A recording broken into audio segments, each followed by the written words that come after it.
अस्सलाम वालेकुम।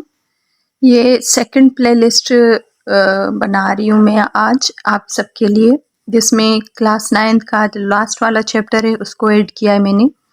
इसमें हम लोग डिस्कस करेंगे ट्रांसपोर्ट ह्यूमन बीइंग के अंदर किस तरह होता है, ठीक है। तो दरअसल ट्रांसपोर्ट हम लोग बोलते किसको है?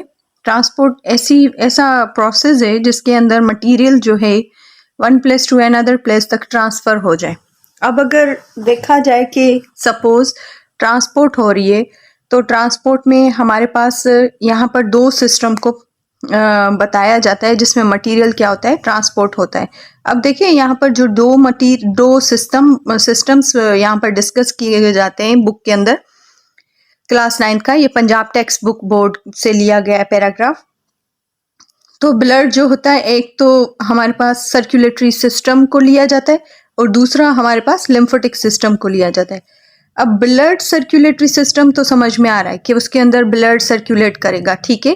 लेकिन जो लिम्फेटिक सिस्टम होता है वहाँ पर हम लोग एक्चुअली लिम्फ की डिस्ट्रीब्यूशन के बारे में बताते हैं। लिम्फ को आप फिलहाल इतना समझ लीजिए कि ये हमारे पास एक कलरलेस फ्लूइड है, ठीक है, जिसके अंदर डिफरेंट मटेरियल क्या होती है हमारी बॉडी के अंदर ट्रांसपोर्ट होते रहते हैं, ठीक। तो यहाँ पर हम डिस्कस करते हुए जाएं कि ब्लड सर्कुलेटरी सिस्टम को हम लोग जो है एक और नाम से भी जानते हैं जिसको हम लोग बोलते हैं कार्डियोवैस्कुलर सिस्टम। अब देखें जर्नल साइंस के अंदर जो बायोलॉजी का जो एरिया पढ़ते हैं हम लोग, स्पेसिफिक एरिया, वहाँ पर मिडिल क्लासेस के अंदर ये बता दिया जाता है कि वहाँ पर हमें कुछ ऑर्गेनिज्म जो हैं हमारे, वो इनवर्टिब्रेट्स के अंदर रखे जाते, कुछ वर्टिब्रेट्स के अंदर रखे जाते। तो ये तो हमारे पास हायर एनिमल्स की बात हो रही है जिसके अंदर ट्रांसपोर्ट होता है, स्पेशली ह्यूमन बीइंग के अंदर, ठीक है। लेकिन यहाँ पर एक छोटा सा पैराग्राफ बोल दे, दो तीन एक लाइन के अंदर छोटा सा एक हिंट दिया गया है कि हमारे पास कुछ लिविंग ऑर्गेनिज्म जो होते हैं वो इनवर्टिब्रेट्स से लिए जाते हैं। इनवर्टिब्रेट्स के अंदर हमारे पास दो टाइप की सर्कुलेशन पढ़ाई जाती है। सर्कुलेशन के अंदर हो गई ट्रांसपोर्ट, और एक सर्कुलेशन, इनमें दो टाइप्स होते हैं कि एक टाइप को नाम दे देते हैं हम लोग ओपन टाइप सर्कुलेटरी सिस्टम, दूसरे को नाम दे देते हैं हम लोग जो है क्लोज टाइप सर्कुलेटरी सिस्टम। अब देखें आर्थ्रोपोडा, जिसको हम लोग जर्नली ऐसे पहचानते हैं जैसे हाउस फ्लाई हो गई, मक्खी, हमारे पास ड्रैगन फ्लाई हो गया, कॉकरोच हो गया, ये सारे हमारे आर्थ्रोपोड्स के ऑर्गेनिज्म हैं। तो इनके अंदर जो सर्कुलेटरी सिस्टम पाया जाता है वो मेनली ओपन टाइप पाया जाता है। सर्किट यानी कि ब्लड पंपिंग ऑर्गन वो सारा फ्लो कर देता है बॉडी के अंदर, और बॉडी से वो जो है टिश्यूज तक फैल जाता है, यानी कि कोई भी पाइपलाइन उनकी क्लोज नहीं होती, ठीक है। और जब हम ह्यूमन बीइंग को डिस्कस करते हैं तो वहां पर हम लोग स्पेसिफिकली ये बोलेंगे कि ये हमारे पास क्लोज टाइप सर्कुलेटरी सिस्टम कहलाता है, ठीक है। तो सर्कुलेटरी सिस्टम जिसमें हम लोग ट्रांसपोर्ट पढ़ते हैं, ट्रांसपोर्ट में हम मेनली कितने सिस्टम पढ़ सकते हैं? दो टाइप के, एक को हम लोग बोलते हैं ब्लड सर्कुलेटरी सिस्टम, दूसरे को हम लोग बोलते हैं लिम्फेटिक सिस्टम। अब हमारे पास जो है ह्यूमन ब्लड सर्कुलेटरी सिस्टम के जो कंपोनेंट्स होते हैं, वो मेन कंपोनेंट्स एक्चुअली हमारे पास दो हैं। एक तो आप यूँ समझ ले आपके पास एक पंपिंग ऑर्गन है, और दूसरा हमारे पास जो मेनली काउंट किया जाता है वो ब्लड है। अब ब्लड खुद क्या होता है? वो होता है फ्लूइड, लिक्विड टाइप स्ट्रक्चर, ठीक है। लेकिन वो बना हुआ किस चीज़ का होता है? हम लोग पहले भी मतलब ड्यूरिंग क्लासेस, फिजिकल क्लासेस में बताते रहते हैं बायोलॉजी टीचर कि जो ब्लड है वो हमारे पास कनेक्टिव टिश्यूज का बना होता है, जैसे कार्टिलेजेस हो गई, ब्लड हो गई, ये सारी चीज़ें, ठीक है। अब देखें अगर ये जस्ट एक फ्लूइड के तौर पर काम करता है तो हमारी ब्लड के अंदर दो चीज़ होते हैं, एक को हम लोग बोलते हैं प्लाज्मा और दूसरे को हम लोग बोलते हैं ब्लड सेल्स। अब हमारी बॉडी का वेट जितना भी है ओवरऑल, उसमें से अगर 12 पार्ट लिया जाए तो वो 12 पार्ट जो होता है वो हमारे ब्लड का काउंट किया जाता है। एवरेज ह्यूमन बॉडी या अडल्ट के अंदर तकरीबन 5 लीटर ब्लड पाया जाता है, ठीक है। हेल्दी पर्सन के अंदर जब हम पूरे वॉल्यूम को, ब्लड के वॉल्यूम को काउंट करते हैं तो वो हमारे पास डिफरेंट हो जाता है। जैसे सपोज प्लाज्मा के कॉन्स्टिट्यूट अगर काउंट किया जाए तो वॉल्यूम के हिसाब से ब्लड के अंदर प्लाज्मा होती है 55%, बाकी अदर सेल्स कंपोनेंट्स जो होते हैं जिसमें ब्लड काउंट किया जाता है वो हमारे पास 45 होता है। ठीक है, जैसे यहाँ पर आप लोग देख सकते हैं टेस्ट ट्यूब दिखाया जा रहा है इस टेस्ट ट्यूब के अंदर आप चेक करें तो ये हमारे पास तकरीबन यहाँ से लेकर ये सारा हमारे पास 55% प्लाज्मा का आ गया।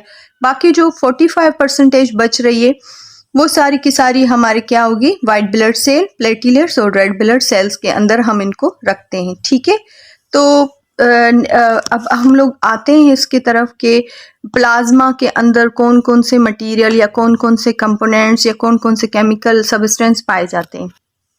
अब अगर यहाँ पर देखें हम लोग के हमारे पास जो ब्लड होता है उस ब्लड के अंदर देखें, ब्लड की प्लाज्मा की हम लोग इधर बात कर रहे हैं। ठीक है, क्योंकि प्लाज्मा हम ऊपर भी डिस्कस करके आए कि वो हमारी बॉडी के अंदर 55% पर पाया जाता है।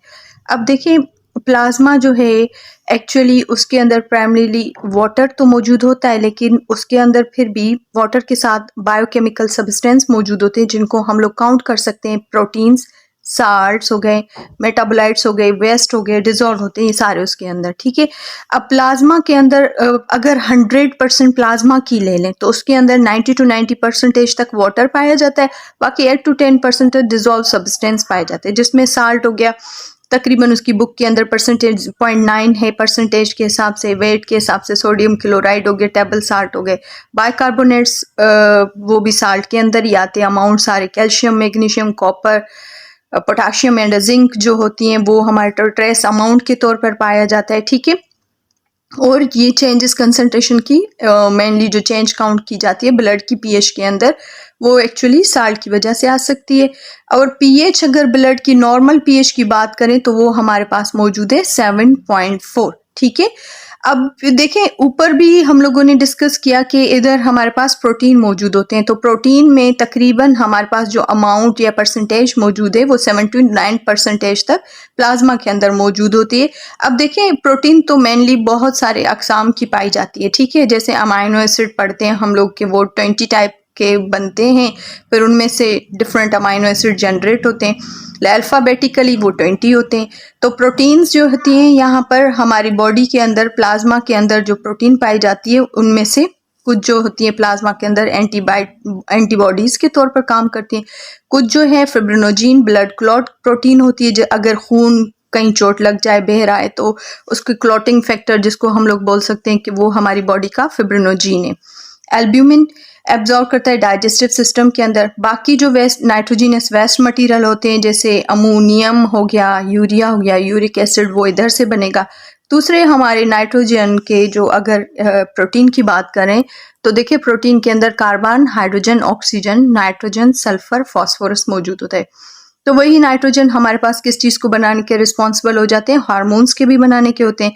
रेस्पिरेटरी गैसेस भी हमारी प्लाज्मा के अंदर मौजूद होती हैं जिसमें कार्बन डाइऑक्साइड और ऑक्सीजन को पढ़ सकते हैं, जिसकी आगे चलकर फर्स्ट ईयर के अंदर हम इनकी respiratory different carbon dioxide oxygen की एब्जॉर्प्शन प्लाज्मा और आरबीसीज के अंदर बताते हैं और उसमें डिफरेंट चेन्स पढ़ाते हैं, केमिकल रिएक्शन। ठीक है, अब इसी बुक के अंदर डिस्क्रिप्शन तो बहुत ज़्यादा मौजूद है, उस डिस्क्रिप्शन को इस छोटे से चार्ट के अंदर मैं डिस्क्राइब करने की भरपूर कोशिश करूँगी, सुनते चाहें आप लोग।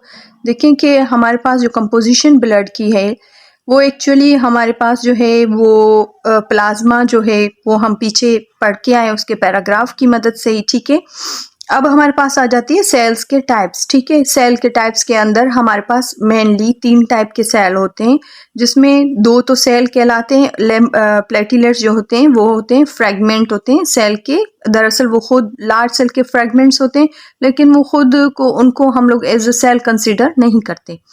अब देखिए यहाँ पर रेड ब्लड सेल है, तो रेड ब्लड सेल के लिए हम लोग बोल सकते हैं कि इसको एरिथ्रोसाइट्स बोलते हैं, यानी कि हमारे रेड ब्लड सेल्स या कार्प्यूसेल्स। ठीक है, सबसे पहले हम वैसे भी शेप को डिस्कस करते हैं कि ये बाइकॉनकेव शेप होते हैं, जैसे आप बोल सकते हैं डिस्क लाइक शेप बोल सकते हैं। इनके अंदर अगर ये अर्ली देखा जाए आरबीसी तो उसके अंदर न्यूक्लियस मौजूद होता है। जब ये अडल्ट स्टेज पर मैच्योरिटी के लेवल पर आ जाता है तो हेमोग्लोबिन बहुत ज़्यादा एक्सटेंड कर जाता है साइटोप्लाज्म के अंदर। तो न्यूक्लियस के अंदर क्या होता है, ये जो न्यूक्लियस है वो ख़त्म हो जाता है। अब मोस्टली जो हम लोग काउंट करते हैं कि ये किस काम के लिए आरबीसी यूज़ होते हैं, तो मेनली हम लोग बोलते हैं ये हमारी ब्लड पिगमेंट को कैरी करते हैं। ठीक है, अगर आपकी ये ब्लड पिगमेंट कैरी कर रहा है तो तकरीबन आप यूँ समझ लें 5 to 5.1 मिलियन आरबीसीज जो होते हैं वो मेल्स के अंदर मौजूद होते हैं। 4 to 4.5 मिलियन तक ये फीमेल्स के अंदर मौजूद है। थोड़ा सा वेरिएबल अमाउंट है ये यहाँ पर। ठीक है, बाकी आप बोल सकते हैं कि ट्रांसपोर्ट करवाना ऑक्सीजन वगैरह की, वो दरअसल किसका काम होता है, वो हमारे ऑक्सीजन हो गया, कार्बन डाइऑक्साइड का स्मॉल अमाउंट हो गया, वो सारी की सारी ट्रांसपोर्ट वगैरह करवाने का काम हमारे आरबीसीज का होता है। ठीक है, अब आरबीसी का जो लाइफ स्पैन है वो है तकरीबन 120 डेज यानी कि 4 मंथ तक। उसके बाद ये स्प्लीन के अंदर फेगोसाइट्स, लिवर के अंदर और स्प्लीन के अंदर फेगोसाइट्स हो जाते हैं और फिर न्यू सेल बनना शुरू हो जाते हैं आरबीसी के। अब देखिए नेक्स्ट हमारे पास जो सेल है उस सेल को हम लोग नाम दे देते हैं यहाँ पर वाइट ब्लड सेल या ल्यूकोसाइट्स बोलते हैं। ठीक है, अब वाइट ब्लड सेल और रेड ब्लड सेल के बीच में एक तो ये बड़ा डिफरेंस है कि हमारे पास जो वाइट ब्लड सेल्स होते हैं वो इरेगुलर शेप होते हैं और रेड ब्लड सेल हमारे पास रेगुलर शेप होती है इनकी। ठीक है, अब यहाँ पर वाइट ब्लड सेल खुद ही डिवाइड हो जाता है दो अकसाम के अंदर, एक को बोलते हैं ग्रैन्युलर, दूसरे को एक ग्रैन्युलर बोलते हैं। ठीक है, लेकिन इनके अंदर अब देखिए ऊपर हम लोगों ने पढ़ा कि यहाँ पर जब ये डेवलप हो जाते हैं तो इनके अंदर न्यूक्लियस ख़त्म हो जाता है, और अगर हम वाइट ब्लड सेल की बात करेंगे तो इनके अंदर न्यूक्लियस मौजूद होता है। सही है, साइज के हिसाब से हम ये बोल सकते हैं कि जो आरबीसीज हैं उनसे बड़े हैं हमारे पास रेड ब्लड सेल। ये 7,500 से 8,000 तक जो है ह्यूमन बॉडी के अंदर प्रेजेंट होते हैं। इनका काम ये होता है, ये डिफेंस मैकेनिज्म देता है हमारी बॉडी को, स्मॉल पार्टिकल्स को या हमारी बॉडी के एंटीबॉडीज़ वगैरह प्रोड्यूस करने में और या स्मॉल पार्टिकल्स को इनगल्फ करने में मदद देते हैं, क्योंकि ग्रैन्युलर और अग्रैन्युलर ये फर्दर डिवाइड हो जाते हैं इनटू सब डिवीजन के अंदर, जिनके अंदर हम तकरीबन 5 सब डिवीजन या सब टाइप्स इनके पढ़ते हैं। ठीक है, प्लेटिलेट्स को थ्रोम्बोसाइट्स बोलते हैं। पहले मैंने आपको बताया कि ये खुद लार्ज सेल के फ्रेगमेंट्स हैं, तो ये बोन मेरो सेल के फ्रेगमेंट्स कहलाते हैं। मेगा कैरियोसाइट्स बोलते हैं इनको, ये जो है तकरीबन 2.5 से लेकर 3. Thank you.